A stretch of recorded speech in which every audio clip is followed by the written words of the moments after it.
प्रभु की स्तुति हो, परमेश्वर की प्रशंसा हो। फिर एक बार इस सुंदर समय में आप सबों का मैं स्वागत करता हूं। प्रभु को धन्यवाद देता हूं। फिर एक बार ये समय उसने हमारे जीवन में लेकर आया। प्रियो, ये वो समय है जो हम परमेश्वर की उपस्थिति में बिताते हैं और परमेश्वर हमें आशीर्वाद देता है, हमें आशीष देता है। हालेलुया। मैं प्रभु यहोवा का धन्यवाद देता हूं इस सुंदर समय के लिए जब वो हमें आशीषों से भरता है। आमीन। कल हमने जो वचन सीखा था, कुछ लोगों ने मुझे कहा कि परमेश्वर ने उन्हें एक फैमिली है, परिवार है, उन्होंने मुझे बताया कि सिस्टर बता रही थी कि जब वो सोए तो परमेश्वर ने नींद के द्वारा दर्शन देकर उन्हें कुछ बातों को रिवील किया जो इसके पहले उनके जीवन में कभी भी नहीं हुआ। हालेलुया। यीशु नासरी जो है वो किसी भी मनुष्य का कर्जदार नहीं है। प्रियो, आमीन। जब आप आत्मा और सच्चाई से उसकी दोहाई देते हैं वो आपकी प्रार्थना को सुनता है और उसका उत्तर भी देता है। हालेलुया। और आज भी बहुत सारे प्रश्न शायद आपके मनों में होंगे, आपके हृदय में होंगे। उन्हीं प्रश्नों के उत्तरों को देने के लिए परमेश्वर का पवित्र आत्मा हमारे मध्य में इस समय है और हमें वचन के द्वारा वो कुछ बातें सिखाने जा रहा है और मेरा विश्वास है आप लोग तैयार हैं। हालेलुया। आइए प्रियो, इस समय हम कुछ वचनों को पढ़ेंगे। वचनों को पढ़कर प्रभु यहोवा का धन्यवाद करेंगे कि उसने यह समय मुझे और आपको दिया, संसार से हमें अलग किया, हमें वचन को पढ़ने का, उसको समझने का और उस पर चलने का एक अवसर फिर एक बार दिया। हालेलुया।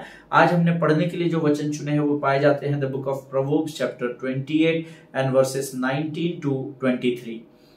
नीति वचन की पुस्तक उसका 28 अध्याय और उसके 19 से लेकर 23 वचन को हम पढ़ेंगे। मेरा विश्वास है आपके पवित्र शास्त्र आपके सामने है। आमीन। Let us read it. जो सिधाई से चलता है वह बचाया जाता है, परंतु जो टेढ़ी चाल चलता है वह अचानक गिर पड़ता है। जो अपनी भूमि को जोता बोया करता है उसका तो पेट भरता है, परंतु जो निकम्मे लोगों की संगति करता है वह कंगालपन से घिरा रहता है। सच्चे मनुष्य पर बहुत आशीर्वाद होते रहते हैं, परंतु जो धनी होने में उतावली करता है वह निर्दोष नहीं ठहरता। पक्षपात करना अच्छा नहीं और यह भी अच्छा नहीं कि पुरुष एक टुकड़ा रोटी के लिए अपराध करे। लोभी जन धन प्राप्त करने में उतावली करता है और नहीं जानता कि वह घटी में पड़ेगा। हालेलुया। ये परमेश्वर के लिखित वचन है। इसको लोगोस वर्ड कहा जाता है, the written word of God. और इन वचनों को पढ़ने के लिए हमको दिया गया है, मुंह से अंगीकार करने के लिए दिया गया है। और जिसने अभी मेरे साथ इन वचनों को मुख के अंगीकार के द्वारा पढ़ा है, परमेश्वर आप में से प्रत्येक को आशीष दे। हालेलुया। आमीन। वचन कहता है जो सिधाई से चलता है वह बचाया जाता है। Hallelujah. Whoever walks in integrity will be delivered, but he who is crooked in his ways will suddenly fall. आमीन। अचानक से गिर जाएगा, ऐसा लिखा है। कौन? जो टेढ़ी चाल चलता है। तो टेढ़ी चाल यानी क्या? ऐसे फिजिकली इधर से इधर जिगजैग चलने को टेढ़ी चाल नहीं कहते हैं। हम सब जानते हैं टेढ़ी चाल क्या होती है। मुंह पर अच्छा बोलना, मुंह के पीछे नुक्ताचीनी करना, आमीन। दूसरों से डाहा करना, ईर्ष्या करना। और जब हम दूसरों से डाहा ईर्ष्या करते हैं वो कड़वाहट हमारे मन में आ जाती है, हमारी चाल उसके जीवन के प्रति, उस व्यक्ति के प्रति बदल जाती है। और वचन ये कहता है, मैंने नहीं कहा, अगर आप टेढ़ी चलने वाली जाति का भाग है तो वचन आपके लिए ये कहता है कि जो टेढ़ी चाल चलता है वो अचानक गिर पड़ता है, समझ में नहीं आएगा। अगर आज आप तक गिरे नहीं है तो सचेत हो जाइए, सावधान हो जाइए। आज के इस वचन के द्वारा परमेश्वर मुझे और आपको फिर एक बार सचेत करने का प्रयत्न कर रहा है। हालेलुया। जो सिधाई से चलता है वो तो जो सिधाई से चलेगा वो गिर भी गया तो प्रभु उसको बचा लेगा, ये परमेश्वर का वायदा है। लेकिन जिसकी आदत ही टेढ़ी चाल चलने की है वो अचानक से ऐसा गिरेगा कि फिर उसका उठना मुश्किल हो जाएगा। जिनके सुनने के कान हो वो सुन ले। आमीन। जो अपनी भूमि को जोता बोया करता है उसका तो पेट भरता है, परंतु जो निकम्मे लोगों की संगति करता है वह कंगालपन से घिरा रहता है। हालेलुया। जो निकम्मे लोगों की संगति करता है वह कंगालपन से घिरा रहता है। हालेलुया। जो निकम्मा रहेगा वो कंगालपन से घिर जाएगा। अर्थात परमेश्वर ने कहा है तू अपने पसीने की रोटी खाएगा। आमीन। अगर आप कंगाल हैं तो अपने जीवन को जांचिएगा, क्योंकि ये आशीष हमारे ऊपर नहीं है। हाँ, आपके पास आपके विनती विचारों से योजनाओं से किया इतना धन नहीं होगा, परंतु कभी नहीं भूलना आज का दिन अगर परमेश्वर ने आपको दिया है तो यह आपके लिए आशीष का कारण है। अगर आज का उसने आपका भोजन का प्रयोजन किया है तो आप फिर कंगाल नहीं हैं। हालेलुया, आमीन। वचन कहता है जो अपनी भूमि को जोता बोया करता है उसका तो पेट भर ही जाता है। आमीन। We have to work to earn our bread. आमीन। हमको अपने जीवन को बढ़ाने के लिए, शारीरिक भोजन से तृप्त करने के लिए हमको काम करना पड़ता है। और वचन कहता है जो भूमि को जोता है उसका पेट भरेगा, अर्थात जो काम करता है वो तो पेट भर ही लेगा, परंतु जो निकम्मे लोगों की संगति में रहता है उसके पास जो कुछ होता है वो दोस्तों में बर्बाद कर देता है, बांट देता है, कंगाल हो जाता है। और वचन कहता है कंगालपन एक श्राप है। हालेलुया। इसीलिए मेहनत करना है और अपने परिवार की जिम्मेदारी उठानी है। हालेलुया, आमीन। आगे वचन कहता है सच्चे मनुष्य पर बहुत आशीर्वाद होते रहते हैं, परंतु जो धनी होने में उतावली करता है वह निर्दोष नहीं ठहरता। जो धनी होने में उतावली करता है वह निर्दोष नहीं ठहरता। देखिए, सच्चे मनुष्य पर बहुत आशीर्वाद होते हैं। अगर आप सच के मार्ग पर हैं, अर्थात अगर आप यीशु मसीह के मार्ग पर हैं, आप करोड़पति अरबपति नहीं होंगे, पर आप कंगाल भी नहीं होंगे। हालेलुया।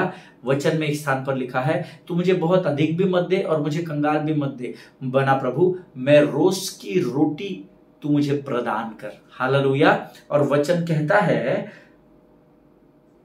सच्चे मनुष्य पर बहुत आशीषें होती हैं। हालेलुया। आशीषों को अक्सर धन से नहीं तोला जाता। आपके पास बहुत बैंक बैलेंस है तो आप बहुत आशीर्वादित है, नहीं। मैं आपको ऐसे इतने लोग मेरे संपर्क में हैं जिनके पास बहुत धन है पर रात भर सो नहीं पाते हैं, उनके पास सुकून नहीं है, उनके पास स्वर्ग का आनंद नहीं है। धन बहुत है पर धन से सुख शांति और चैन आप खरीद नहीं सकते। यीशु के दरबार में क्या क्या मिलत है, यीशु के दरबार में क्या क्या मिलत है, सुख चैन शांति उद्धार, वो देखो प्यारा लागत है। हालेलुया। यीशु के राज्य में वो आशीषें मिलती है जो संसार के बाजार में नहीं मिलती है। हालेलुया, आमीन। परंतु जो धनी होने में उतावली करता है वो निर्दोष नहीं ठहरता, अर्थात वो दोषी ठहराया जाता है। आमीन। उतावली नहीं करना। धन की जरूरत इस पृथ्वी पर सबको है, परंतु जो सिधाई से चलेगा परमेश्वर उसको बहुत आशीषित करेगा। हालेलुया। उतावली नहीं करना। मैंने किया अपने जीवन में, पिछले कुछ वर्षों में कुछ वर्षों पूर्व मैंने उतावली में धन कमाने की कोशिश की, जिसका परिणाम मैं आज तक भुगत रहा हूं। हालेलुया। इसीलिए मैं अक्सर, क्योंकि मैं अपने अनुभव से बता रहा हूं, मैं किसी और का अनुभव शेयर नहीं करूंगा, पर उतावली में मैं धन कमाने के लिए आगे बढ़ा और शत्रु ने मुझे इतने जोर से पटकनी दी कि उसका दर्द आज भी मेरे जीवन में बना हुआ है। हालेलुया। कभी भी उतावली नहीं करना। Wait upon the Lord because the book of Isaiah chapter 40 verse 37 says those who wait upon the Lord shall renew their strength. जो यहोवा की बाट जो होते हैं वे नया बल प्राप्त करेंगे। हालेलुया। ये परमेश्वर का वायदा है प्रियो। आमीन। आगे वचन कहता है पक्षपात करना अच्छा नहीं, और यह भी अच्छा नहीं कि पुरुष एक टुकड़ा रोटी के लिए अपराध करे। पक्षपात करना अच्छा नहीं है। गरीब आदमी को पीछे बैठाओ, धनी आदमी को सामने बैठाओ। जो ज्यादा उठाने की भेंटें देते हैं, चर्च को हेल्प करते हैं, उनको सामने रखो, उनसे बातचीत करो। और जो कुछ देते नहीं है, केवल चर्च आकर वापस चले जाते हैं, उनको दूर से ही जय मसीह की करो। नो, पक्षपात करना अच्छा नहीं। अपने फेवरेट लोगों को वर्शिप टीम में खड़ा करो और जिनसे आपकी बनती नहीं है उनको बाहर फेंको। अच्छा नहीं। हालेलुया। मैंने नहीं कहा, वचन में लिखा है पक्षपात करना अच्छा नहीं। हालेलुया। पक्षपात करना अच्छा नहीं, ये परमेश्वर का वचन है और परमेश्वर की आज्ञा का पालन करना हमारा धर्म है। हालेलुया। पक्षपात करना अच्छा नहीं, ऐसा वचन में लिखा हुआ है। आगे वचन कहता है और यह भी अच्छा नहीं कि पुरुष एक टुकड़ा रोटी के लिए अपराध करे। हालेलुया। इसका मतलब ये नहीं 10 टुकड़े रोटी के लिए आप अपराध कर सकते हैं। प्रभु का वचन कहता है थोड़े से संतुष्टि के लिए अपराध न करें। तो क्या पास्टर साहब बड़े संतुष्टि के लिए अपराध करें? नहीं। जब आप थोड़ी से बातों में संतुष्ट रहना सीखेंगे, आप बड़ी बातों में भी संतुष्टि पाए जाएंगे। हालेलुया, आमीन। जो लूका रचित सुसमाचार उसका 16 अध्याय उसका 10वां वचन कहता है, जो थोड़े से थोड़े में सच्चा है वो बहुत में भी धर्मी है, लेकिन जो थोड़े से थोड़े में अपराध किया करता हुआ पाया जाएगा वो बड़े में भी अधर्मी कहलाएगा। हालेलुया, आमीन। वचन आगे कहता है, लोभी जन धन प्राप्त करने में उतावली करता है और नहीं जानता कि वह घटी में पड़ेगा। लोभ बहुत खतरनाक है, इस बात को याद रखिए। लोभी जन धन प्राप्त करने में उतावली करता है। हालेलुया।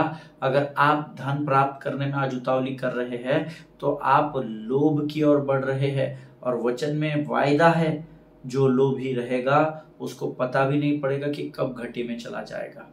हालेलुया। परमेश्वर इन वचनों को समझने में आपकी सहायता और मदद करे। अद्भुत वचन है जो आज प्रभु ने हमें बताया है। आमीन। ये समय है जब हम इन पढ़े हुए वचनों के लिए प्रभु का धन्यवाद दें और आने वाले वचनों के लिए प्रभु को समर्पण करें। आमीन। Let us pray. Thank you Jesus. करता समर्पण आत्मा और जीवन, तेरी आराधना में तन मन और धन। परमेश्वर पिता हो धन्यवाद, हो तेरी स्तुति और आराधना। परमेश्वर पिता हो धन्यवाद, हो तेरी स्तुति और आराधना। करता समर्पण आत्मा और जीवन, करता समर्पण आत्मा और जीवन, तेरी आराधना में तन मन और धन। तेरी आराधना में तन मन और धन। Thank you Jesus. धन्यवाद और धन्यवाद और धन्यवाद और धन्यवाद देते हैं प्रभु जी। हमारा हृदय तुझे धन्यवाद देता है राजा, हमारा आत्मा, हमारा प्राण, हमारा मन तुझे धन्यवाद देता है प्रभु। हमारे जीवन को ऐसा तैयार कर, ऐसा आकार दे राजा कि हमारे उठने से लेकर तो सोने तक प्रभु हमारे जीवन के हर पल हर क्षण में हमारा हृदय तेरा धन्यवाद दे सके परमेश्वर पिता। प्रभु जी आज इन वचनों के द्वारा, पढ़े गए वचनों के द्वारा तूने हमें आशीष दी, हम तेरा धन्यवाद देते हैं। आने वाले वचनों के लिए हम अपने शरीर, प्राण, आत्मा और बुद्धि को तुझे सौंपते हैं राजा। तू आप पवित्र आत्मा और हमारे जीवनों पर नियंत्रण ले। अपने आप को यीशु मसीह के लहू में डुबोते हैं राजा। सब कुछ तुझे सौंपते हैं। विनती को धन्यवाद के साथ हमारे उद्धारकर्ता जीवित परमेश्वर यीशु नासरी के मीठे और पवित्र नाम में मांगते हैं। सुनिए और बड़ी दया से ग्रहण करें। आमीन, आमीन। हालेलुया। परमेश्वर भला है और उसकी करुणा सदा सदा की है। आमीन। हमने कल कुछ अध्ययन किया था जो हमारा विषय है generational sin, a black spot. पितरों के पाप हमारे जीवन का एक काला धब्बा जाना जाता है। हालेलुया। और उसके विषय में हमने बहुत सारी बातें सीखी थी। कल मैंने आपको कहा था कि जो लॉ है या जो व्यवस्था है वो सिर्फ आपको डूज एंड डोंट्स बताती है। आप ये करना, तू अपने माता पिता का आदर करना, तू चोरी न करना, तू झूठ न बोलना, तू व्यभिचार न करना। ये करना है, ये नहीं करना है, इतना ही हमें व्यवस्था सिखाती है। व्यवस्था जो मानता है वो श्रापित है, ये भी हमने कल अध्ययन किया था। हालेलुया। और कल मैंने आपको एक बात बताई थी कि व्यवस्था आपको आईने के समान सच्चाई तो दिखा देती है, but it has no power और no ability to make you right. आमीन। व्यवस्था आपको सुधार नहीं सकती। व्यवस्था आपको सिर्फ आपके जीवन की सच्चाई बता सकती है, बयान कर सकती है। मैंने कल आपको आईने का उदाहरण दिया था। आमीन। और बहुत सारे लोग उस लॉ की तरफ या उस व्यवस्था की तरफ जाते हैं क्योंकि उनको लगता है कि मेरी समस्या का समाधान शायद मुझे व्यवस्था देगी, लेकिन व्यवस्था आपको समस्या का समाधान नहीं देती है। एग्जाम्पल मैं आपको बताता हूं। Many people they go to the law to fix their problems. उसका एग्जाम्पल मैं आपको बताता हूँ कैसा होता है। कई लोग न्यू ईयर रेजोल्यूशंस लेते हैं, है ना, आप भी लेते हैं, मैंने भी लिया है, और जितने भी बार लिया उसमें से अधिकतर मैंने पूरे किया, पर ऐसे कुछ है जो बातें मैंने पूर्ण नहीं कर सका। हालेलुया। देखिए, न्यू ईयर रेजोल्यूशंस को लेने के बाद कई लोग बोलते हैं, ब्रदर आज मैं कमिट करता हूं कि कल से मैं 1 जनवरी से सुबह से पवित्र शास्त्र पढ़ूंगा और बिना भूले 365 दिन में मैं पवित्र शास्त्र का पढ़ना पूरा करूंगा।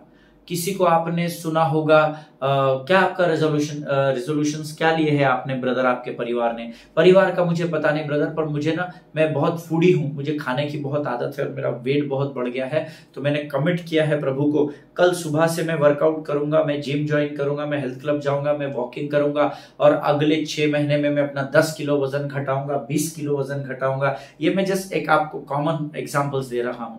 बहुत सारे बच्चे हैं जो बोलते हैं बस अभी अप्रैल में एग्जाम है, तो मैं प्रभु तुझसे वायदा करता हूं या करती हूं, कल से, इस वर्ष के पहले दिन से, मैं साल भर तो पढ़ाई नहीं किया, कल से 5 बजे उठकर मैं बराबर 3 घंटा पढ़ाई करूंगा, ये करूंगा। बहुत सारे रिजल्ट। कोई बोलता है सुबह 4 बजे उठकर प्रभु मैं कल से बिना भूले तेरी आराधना करूंगा, चाहे कुछ भी हो जाए, ये हो जाए। कोई कहता है मैं कल से नशा बंद करूंगा, स्मोक करना बंद कर दूंगा, ये करना। बहुत सारे रेजोल्यूशंस हम लोग लेते हैं और कुछ लोग इसमें से शुरुआत भी करते हैं। आमीन। क्यों? आप भी सब जानते हैं, आप भी शायद इस भीड़ का भाग रहे होंगे कि आपने परमेश्वर से कुछ कमिट किया और फिर आपने उस कार्य को शुरू किया और फिर 1 वीक, 1 मंथ, 2 महीने इतना होता है, एंड देन दैट्स इट। और उसके बाद हम उस वायदे को भूल जाते हैं, हम उस रेजोल्यूशन को जो हमने लिया था, जिसके द्वारा हमारा भला होना था, उससे करने से हम परे हो जाते हैं या दूर हो जाते हैं। और उसके बाद कुछ सिचुएशंस ऑकर होती है, आप सामने से नहीं करते, शत्रु चालाक है, वो आपके जीवन में ऐसी कुछ बातें लेकर आता है कि आप अपने कमिटमेंट से, अपनी वाचा से बाहर हो जाते हैं, खत्म। कुछ दिन चलता है, देन इट इज फिनिश। आमीन। और एक और उदाहरण मैं आपको देता हूं, शायद ये आपको और अधिक तरीके से समझ सके। Think about your diet. मैं भी रिसेंट आपको एक उदाहरण इसलिए दे रहा हूं क्योंकि अभी मेरे एक मित्र है, वो बॉलीवुड में काम करते हैं और मेरे साथ मेरा वर्कआउट करते हैं, और उन्होंने मुझे 3 महीने पहले कहा था कि अमित भाई कुछ भी हो जाए, मेरा टारगेट है, मेरा जो बेली का लोअर बेली जो है वो बहुत बाहर निकला हुआ, और मैं उसको 3 महीने में डे नाइट वर्कआउट करके कम कर दूंगा, टारगेट है। मुझे एक मूवी ऑफर हुई है, उसके लिए वेट लॉस करने के लिए कहा गया है। अब उसके पास रीजन भी था, भाई के पास है अभी भी इनफैक्ट, क्योंकि एक मूवी ऑफर हुई है उनको जिसमें उनको बहुत ही अच्छा रोल मिला है, उसके लिए उनको वेट लॉस करने कहा गया है। अब ये तो उनको कमा कर देने वाली बात है, तो उन्होंने 3 महीने मुझे कमिट किया था, we started working out together, and 15 दिन के बाद वो उन्होंने जिम आना बंद कर दिया। फिर मैंने उनको 2-3 दिन बाद फोन किया, ब्रदर आप भाई आप आ नहीं रहे, क्या बात है? अरे मैं इसमें बिजी हो गया, उसमें बिजी हो गया। तो मैंने बोला डाइट तो प्रॉपर कर रहे हैं ना भाई? अरे बस अमित भाई कहाँ, रोज की पार्टी और ये और वो, बस बहुत ही मुश्किल है बोले मेरे लिए कम करना। You know why I am telling you, because ये फेज से आप और मैं, हम सब गुजरते हैं। हमको लगता है हम वाचा को पूर्ण कर देंगे, है ना। अगर प्रभु ने वाचा को पूर्ण नहीं किया तो हमको बड़ा क्रोध आता है, प्रभु मुझे पास होना था, तूने मुझे पास नहीं किया, तूने तो कहा तू बुद्धि देने वाला। हम परमेश्वर को दोषी ठहराते, लेकिन क्या जो वाचाएं आप परमेश्वर से बांधते हैं, या जिस आज्ञा को परमेश्वर ने आपको पूर्ण करने के लिए कहा है, क्या आप वो पूर्ण करते हैं क्या? आमीन। जिनके सुनने के कान हो वो सुने और सोचे भी। आमीन। And that is what here in the Bible Paul says, यहाँ पर पौलुस कहता है, what law can do which is good is to condemn you, is to condemn you. Hallelujah. It is just going to show you what is wrong. Hallelujah. ये वाचा जो है, या जो लॉ व्यवस्था जो है, what law can do which is good. Amen. जो व्यवस्था सिखा रही है वो सही है, पर वो क्या दिखा रही है आपको? सच्चाई को दिखा रही है। आमीन। लेकिन जो व्यवस्था में जाकर अपने समस्या का समाधान ढूंढने की कोशिश कर रहा है वो श्रापित है, ऐसा वचन में लिखा है। हालेलुया। वो सिर्फ आपको वाचा ये दिखाती है, या व्यवस्था या लॉ या रूल्स आपको केवल ये दिखाते हैं कि आपने ये गलत किया है। आमीन। अब सिग्नल अगर हाईवे पर लिखा है 120 के ऊपर स्पीड नहीं बढ़ाना, ये रूल है, ये व्यवस्था है, ये लॉ है। आप 140 में चला रहे हैं और सडनली आपको पुलिस की गाड़ी आती है और आपको पीछे से रोक देती है, तो क्या जहां पर वो बोर्ड लिखा हुआ था मैक्सिमम स्पीड 120, आप वापस वहां जाकर वो बोर्ड को बोलते हैं क्या अब मुझे इसका उपाय दे, अब मुझे नहीं, अब वो आपके लिए कुछ नहीं कर सकता। उसने आपको सच्चाई बताई थी कि 120 किलोमीटर पर आवर के स्पीड से यहां से नहीं जाना, अब आपको उसका भुगतान करना पड़ता है। Hallelujah. And that is how law operates. व्यवस्था आपको आगाह करती है, क्या गलत है ये बताती है, पर उसका समाधान व्यवस्था में नहीं है। देखिए, ये जानना हमारे लिए बहुत जरूरी है कि हम कहाँ गलत है, और व्यवस्था के द्वारा हम उन बातों को जान सकते हैं, लेकिन हमारी उन की गई गलतियों के लिए व्यवस्था हमें उस गलतियों से उबार नहीं सकती है। Hallelujah, amen. The law is just going to show you what is wrong, but law cannot make it right. Hallelujah. व्यवस्था आपको क्या गलत है ये बताती है, लेकिन आपको उस पर उस गलती को सुधार नहीं सकती व्यवस्था आपके जीवन में। हालेलुया। तो फिर कौन सी ऐसी बात है जो हमें व्यवस्था के श्रापों से आजाद करती है? कौन सी ऐसी बात है जो हमें जो गलतियां व्यवस्था दिखा रही है? देखो, ये आईना है, देख रहे भाई तू नींद में से सुबह उठ के ऐसा दिखता है, तो कौन से ऐसा कोम है, कौन सी ऐसी मेकअप किट है जो आपको संवारने में आपकी सहायता करती है? हालेलुया। आईना तो नहीं कर सकता है, व्यवस्था के पास अधिकार नहीं है, तो फिर अब कौन सी बातें हैं वो? तो हमने जो शुरुआत में वचन पढ़े थे ना, गलातियों की पुस्तक उसका 3 अध्याय उसका 14 वचन आप पढ़े। The book of Galatians chapter 3 and verse 14। गलातियों की पुस्तक 3 अध्याय 14 वचन। आमेन। इट सेज, यह इसलिए हुआ क्योंकि अब्राहम की आशीष, याद रखिए, अब्राहम की आशीष मसीह यीशु में अन्य जातियों, जेंटाइल्स लिखा है वहां पे, अन्य जातियों तक, अर्थात आप तक और मुझ तक पहुंचे, और हम विश्वास के द्वारा उस आत्मा को प्राप्त करें जिसकी प्रतिज्ञा हुई है। हालेलुया। जितनों ने पढ़ा उन्हें प्रभु आशीष दे। कुछ शब्दों को अंडरलाइन करें, अन्य जातियों तक, इसको अंडरलाइन करें, विश्वास के द्वारा, इसको अंडरलाइन करें। अब एक साथ आप पढ़ेंगे ना, अन्य जातियों तक ये छूटने का उपाय विश्वास के द्वारा संभव है। हालेलुया। आप और मैं, हम अन्य जातियों से चुने गए हैं। We are gentiles, but thank God now we are in Christ. Amen. अब हम यीशु मसीह में हैं और यीशु मसीह हमारे अंदर है। आमेन। इससे बड़ा प्रिविलेज, इससे बड़ी आशीष इस संसार में और कोई नहीं है कि अब मैं और आप यीशु में बने हुए हैं। हालेलुया। और यीशु हम में बना हुआ है। यीशु मेरे साथ है, यीशु मेरे अंदर है, यीशु को मैं पहने हूं, मुझ वे वो जिंदा है। आमेन। अब यीशु हमारे साथ है, लेकिन वचन क्या कहता है? अन्य जातियां अगर व्यवस्था से छुटकारा, अर्थात श्रापों से और पापों से छुटकारा पाना चाहती है, तो उनके पास एक ही हथियार है, अन्य जातियों तक विश्वास के द्वारा। हालेलुया। हमारा विश्वास का परिमाण है, हमारे विश्वास का स्तर ही है जो हमें उस डीएनए से बचा सकता है। बाय डिफॉल्ट आपको क्रोध करने का डीएनए आप में समा गया, लेकिन विश्वास के द्वारा, वचन के आधार पर आप शत्रु के इस डीएनए से दूर हो सकते हैं। हालेलुया। क्रोध मेरे लिए नहीं है, क्योंकि परमेश्वर ने कहा है कि मैं प्रेम करने वाला परमेश्वर हूं। इसलिए हे क्रोध की आत्मा, यीशु नासरी के नाम से तुझे मैं अपने जीवन से धुतकारता हूं, यीशु के नाम से। आमीन। आमीन। जब आप ये प्रार्थना करते हैं तब आप उस पीतरों के पापों से बच जाते हैं। हालेलुया। ये आप पर है, लेकिन आप इसको धुतकार देते हैं और ये आप पाप की लोमड़ी आपसे दूर हो जाती है। ईमान। अब यहां पर हमको ये समझना बहुत जरूरी है प्रभु के लोगों, कि उस कलवरी पर बलिदान होने के द्वारा यीशु मसीह ने शैतान के रीढ़ की हड्डी तोड़ डाली है ना। मैंने अपने अध्ययन में इसको रीढ़ की हड्डी इसलिए लिखा क्योंकि रीढ़ की हड्डी जिसके समस्या होती है या जिसको रीढ़ की हड्डी का बोन मैरो ट्रांसप्लांटेशन होता है, which is very very very expensive number 1 and which is very very very very difficult. Success का रेशियो बहुत बहुत बहुत कम है रीढ़ की हड्डी को बदलने का। आमीन। लेकिन मेरे यीशु नासरी ने, जो मेरा उद्धारकर्ता और मेरा परमेश्वर है, उसने क्या किया? कलवरी पर अपने मृत्यु को देने के द्वारा, अपने शरीर के बलिदान के द्वारा उसने शत्रु के रीढ़ की हड्डी को तोड़ दिया। और अगर रीढ़ की हड्डी, जिसको बैक बोन कहते हैं, है ना, निचले भाग में रीढ़ की हड्डी होती है, अब रीढ़ की हड्डी टूट गई तो आदमी जीवन भर के लिए अपाहिज हो जाता है, जीवन भर के लिए।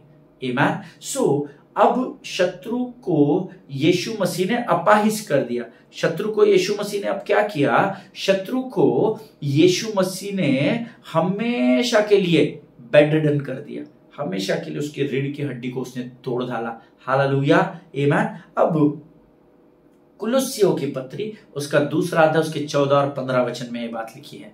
The book of Colossians chapter 2 verses 14 and 15 सब मिलकर पढ़ेंगे। और विधियों का वह लेख जो हमारे नाम पर और हमारे विरोध में था, मिटा डाला। हमारे नाम पर भी था, हमारे विरोध में भी था। हालेलुया। और उसको क्रूस पर कीलों से जड़कर सामने से हटा दिया। किसके सामने से? आपके और मेरे। आमीन। और उसने प्रधानताओं और अधिकारों को अपने ऊपर से उतार कर उनका खुल्लम खुल्ला तमाशा बनाया और क्रूस के कारण उन पर जय जयकार की ध्वनि सुनाई दी। हालेलुया।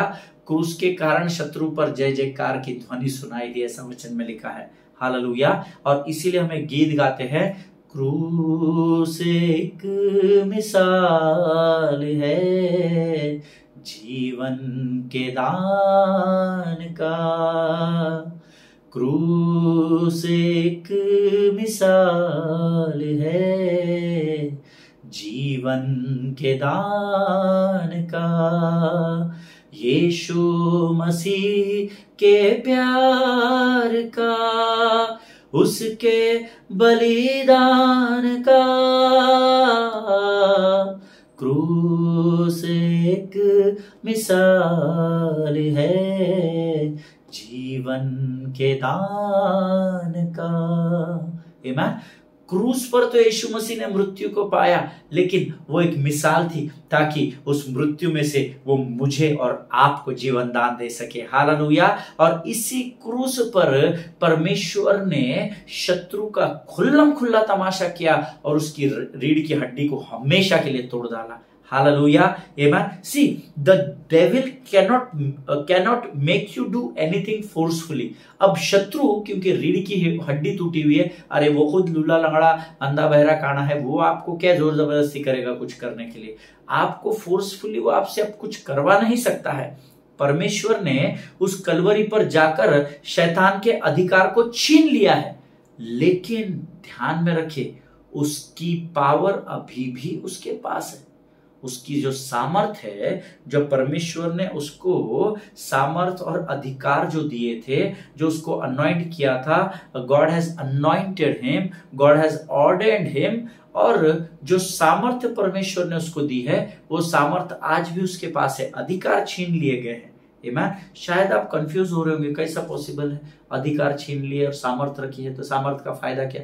मैं आपको बताता हूं क्यों मैं आपको इस बात को बता रहा हूं कि शत्रु की सामर्थ अभी भी उसके पास है, क्योंकि उसकी बुद्धि बिगड़ गई है, खत्म नहीं हुई है, समाप्त नहीं हुई है। तो परमेश्वर ने क्या किया? चाबियों का, वो कुंजियों का जो था, कुंजिया जो थी अधलोक की, वो ले ली, अधिकार उससे ले लिया। हालेलुया। एक स्त्री जो घर में सबसे बड़ी होती है, उसके साड़ी के अंदर एक चाबियों का गुच्छा है। हमने पुराने समय में देखा है ना, पुराने समय में साहूकार की पत्नियां होती थी, उनके घर में, घर के बड़े बुजुर्गों के पास पूरे चाबी का कंट्रोल होता था, अर्थात घर की हर ताले की चाबी उनके पास होती थी, जो अधिकार को दर्शाती है। अब यीशु मसीह ने क्या किया? उस क्रूस पर गया, और जब कलवरी से मृत्यु में गया, मृत्यु से अधलोक में गया, अधलोक से जब जीवित हो उठा ना तीसरे दिन, ईस्टर के दिन, तो अधलोक की कुंजियां परमेश्वर के हाथ में थी, अर्थात सारे अधिकारों को परमेश्वर ने शत्रु से हमेशा के लिए छीन लिया। हालेलुया।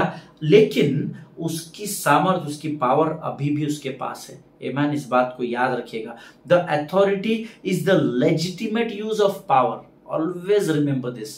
द अथॉरिटी, जो लोग नोट्स लिखते हैं वो लिख सकते हैं, the authority is the legitimate use of power. Authority is the legitimate use of power. मैंने नहीं कहा, वचन में लिखा है। देखिए, कानूनी रूप से आप अपनी ताकत का इस्तेमाल करते हैं तब उसे अधिकार कहा जाता है। हालेलुया। फॉर एग्जाम्पल, अगर आपके भाई ने, आपके बहन ने आपके खिलाफ कोर्ट में एक पिटिशन फाइल किया कि ये प्रॉपर्टी इनकी नहीं है, ये प्रॉपर्टी मेरी भी है, मैं भले ही 20 साल अमेरिका में था, इसने मेरे माता पिता को पाला पोसा, उनके मृत्यु तक ये उनके साथ था, इसने उनका सब कुछ किया, लेकिन मैं भी बेटा हूं और अधिकार मेरा है, और अब मैं 15 साल बाद आया हूं और मैं अपने भाई के खिलाफ ये पिटिशन डालता हूं और मुझे भी आधा हिस्सा चाहिए। देखिए, ये कंप्लेंट लेकर वो कानून के पास जा तो सकता है, लेकिन if you have a document of your parents in the form of will, अगर आपके माता पिता का वो कागज, कानूनी कागज अगर आपके पास है जिसमें उन्होंने विल में ये लिख कर दिया है कि मेरे मरने के पश्चात या हमारी मृत्यु के पश्चात ये जो हमारा बेटा है जिसने हमारे लिए सब कुछ किया, जो बाकी हमारे जो बच्चे हैं उन्होंने हमारे लिए कुछ भी नहीं किया, हमारे कमी घटी में, हमारे बुराई के समय में, हमारे खराब और कमजोर दिनों में केवल इस बेटे ने हमारी सहायता और मदद की, तो हम इस विल को, इच्छा मृत्यु पत्र को बनाते हैं, इस विल को हम बनाते हैं, इस डीड को हम बनाते हैं कि हमारे मृत्यु के पश्चात हमारी जमीन और जायदाद का भागीदार केवल और केवल, पूरा का पूरा अधिकार केवल मेरे इसी बेटे का होगा जिसने हमारी सहायता और मदद की और जिसके साथ हम अंतिम दिनों में रहे और जिसने हमारी सारी जरूरतों को पूर्ण किया। इसके अलावा हम ये प्रॉपर्टी किसी को भी नहीं देंगे। उस पर मुहर लगी होगी और जब आप उस कागज को कोर्ट में पेश करेंगे, वो पिटीशन वही डिनायल केस में परिवर्तित हो जाएगी, उसको वही खारिज कर दिया जाएगा। Hallelujah. So what happens is, आपके पास एक अधिकार आ गया। क्यों? क्योंकि उस पर सील था कोर्ट का, जो विल पावर बना हुआ था, जो विल डीड बना हुआ था। अब उस विल डीड ने आपको ये अधिकार कानूनी रूप से दिया कि आप अपनी ताकत का इस्तेमाल कर सके। हालेलुया। आमीन। सी, उदाहरण के तौर पर मैं आपको बताता हूं, क्रिमिनल्स के पास गन होती है, पुलिस डिपार्टमेंट के पास भी गन होती है, क्रिमिनल के पास बुलेट्स होती है, बंदूक की गोली, इनके पास भी बंदूक की गोली होती है। लेकिन always remember, both of them have fire power, है ना। दोनों के पास गोली को चलाने का सामर्थ है, अधिकार नहीं है, दोनों के पास सामर्थ है। लोग कई बार कंफ्यूज हो जाते हैं। See, even he is a goon और ही इज अ पुलिसमैन, चाहे वो कोई गुंडा रहे या कोई बुरा चरित्र का व्यक्ति रहे जिसके पास बंदूक और गोली दोनों है, और ये पुलिस वाला देश की सेवा का अधिकारी रहे जिसके पास बंदूक और गोली दोनों है, तो दोनों के पास फायर पावर तो है। वो भी इसको मार सकता है, ये भी उसको मार सकता है, क्योंकि दोनों के पास बंदूक और गोली दोनों है, फायर पावर दोनों के पास है। But the only police has a badge. Hallelujah. What does that mean? That means he has legal authority if he is using it correctly. Hallelujah. लेकिन दोनों के पास बंदूक और गोली होने के बाद अगर गुंडा कल को या ये बुरे चरित्र का व्यक्ति बोलेगा मैंने सेल्फ डिफेंस में पुलिस वाले को मार दिया, तो ये अंदर हो जाएगा, इसको फांसी हो जाएगी। बट अगर पुलिस वाला ये कहेगा कि आत्मरक्षा के लिए हमने पहले अनाउंस किया, हमने सरेंडर करने के लिए कहा, लेकिन सडनली गोलाबारी शुरू हो गई इस पार्टी से और हमने अपने बचाव के लिए हमने इन पर गोलियां चलाई और ये मर गए, तो इसको सजा नहीं होगी पुलिस वाले को। Why? Because he has a batch, he has a star ranking, he has a authority with him to fire that gun. Hallelujah. इसके पास अधिकार है उस बंदूक को चलाने का, इसके पास अधिकार नहीं है। बट अगर ये कानूनी रूप से अपने अधिकार क्षेत्र में होकर चलाता है तब इसको वो सम्मान मिलेगा। लेकिन अगर ये भी पर्सनल खुन्नस के लिए करेगा, तो ये भी दंडित किया जाएगा। हालेलुया, आमीन। मेरा विश्वास है अभी शायद थोड़ा आपको समझ में आया होगा कि मैंने क्यों आपको बोला कि उससे अधिकार तो छीन लिया गया था, पर सामर्थ अभी भी उसके पास थी। इसके पास भी, गुंडे के पास भी सामर्थ है और पुलिस के पास भी है, पर अधिकार केवल पुलिस के पास है। हालेलुया, गोली को चलाने का, बंदूक को चलाने का।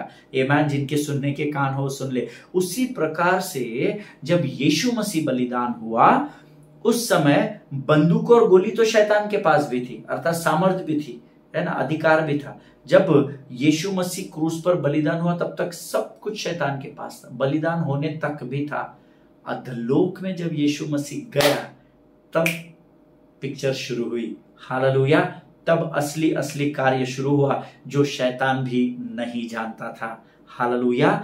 देखिए, यीशु मसीह क्रूस पर बलिदान हुआ, उस समय इसके पास तो पहले से अधिकार है, परमेश्वर का पुत्र है, लेकिन उस समय इसके पास भी अधिकार थे, सामर्थ्य और अधिकार थे। इसके पास भी सामर्थ, बल, अधिकार, ताकत सब कुछ था, क्योंकि ये तो परमेश्वर है। लेकिन जैसे ही वो अधोलोक में गया, वचन कहता है अधोलोक की कुंजियां उसके पास थी, अर्थात अब केवल बंदूक चलाने का अधिकार परमेश्वर के पास है। शत्रु निकम्मा और निहत्था हो गया। इसीलिए वचन में लिखा है उसका खुल्लम खुल्ला तमाशा परमेश्वर ने कर दिया। आमीन। उसको नग्न कर दिया, उसको नंगा कर दिया परमेश्वर ने। और नग्न व्यक्ति रास्ते पर घूमता नहीं है जब तक कि वो पूरा पागल नहीं, अपने सेंसेस में नहीं है। जो नग्न होता है वो अपने आप को ढांपने की कोशिश करता है। अदन की वाटिका में हमने इसका पहला उदाहरण देखा है। जैसे उनको पता चला वे नग्न है, वे अपने पेड़ के पीछे छुप गए और अपने शरीर को छुपाने और ढांकने की कोशिश करने लगे। हालेलुया, यकीन मानिए प्रभु के लोगों। अब अगर आपने यीशु में उद्धार पाया है, आपका बपतिस्मा हुआ है, तो शत्रु का आप पर अभी कोई अधिकार नहीं है, लेकिन उसकी सामर्थ आज भी उसके पास है, जिसका वो हमारे जीवन में इस्तेमाल करने का प्रयत्न करता है। आमीन। कौन सी सामर्थ? ये स्पिरिचुअल डीएनए ऑफ स्मोकिंग आपके परिवार से आया, या बाप को शुगर है, ये बट नेचुरल आपके जीन्स में आ गई, आपके डीएनए में आ गई। इसके ऊपर एक लोमड़ी बैठ कर आई है, अच्छा अभी देखती हूँ ये क्या करता है, ये क्या करती है। लेकिन आप ये भूल जाते हैं इसके पास अब अधिकार नहीं है। सामर्थ तो है, उस डायबिटिक्स की सामर्थ को लेकर आ गया, लेकिन अधिकार नहीं है उसको बढ़ाने का, कम करने का, उसको एक्टिवेट करने का। तो ये लोमड़ी क्या करेगी? यहाँ आकर प्रतीक्षा करेगी आपके जीवन में। लेकिन जब आप इसको अडॉप्ट कर लेंगे कि हाँ यार, मुझे भी मीठा खाना बंद करना पड़ेगा, मेरे बाप को शुगर है, फालतू में मेरे को ना हो जाए ये, जब आप उसको अडॉप्ट करेंगे और जब आप उसके प्रैक्टिस करना शुरू करेंगे ना, तब आप इसको अधिकार सौंप देंगे। हालेलुया। जिनके सुनने के कान हो वो सुन ले कि प्रभु का आत्मा क्या कहना चाहता है। आमीन। आज हम यहाँ समाप्त करेंगे, कल फिर इसके आगे के अध्ययन में मैं आपको लेकर जाऊंगा। मेरा विश्वास है कि आज के इन बातों के द्वारा प्रभु ने आपको जरूर आशीषित किया होगा। हालेलुया, आमीन। आइए इस समय हम लोग धन्यवाद की प्रार्थना करें। खुदावन प्रभु यीशु मसीह के मीठे और मधुर नाम के लिए धन्यवाद देते हैं। तू राजाओं का राजा, सेनाओं का महान परमेश्वर है। तेरी स्तुति करते हैं, तेरी प्रशंसा करते हैं राजा। प्रभु जी, आज जो बातें तूने हमें सिखाई उसके लिए हम तेरा धन्यवाद करते हैं, विश्वास करते हैं प्रभु ये बातें जीवन के अंत तक तो हमारे साथ बनाकर रखेगा। हम नम्रता और दीनता से इस आशीष को तुझसे मांगते हैं राजा। अपने आप को यीशु मसीह के लहू में सुरक्षित करते हैं। आगे का सारा समय तुझे सौंपते हुए प्रार्थना को धन्यवाद के साथ यीशु नासरी के मीठे और पवित्र नाम में मांगते हैं। सुन और बड़ी दया से ग्रहण कर। आमीन, आमीन। हालेलुया। परमेश्वर आप सबों को बड़ी बरकत और बड़ी आशीष दे। एक दूसरे के लिए प्रार्थना करते रहे, अपने पासवानों के लिए, उनके परिवारों के लिए जरूर प्रार्थना करें। इजराइल के लिए बिना भूले प्रार्थना करें। सभी को जय मसीह की। God bless you all.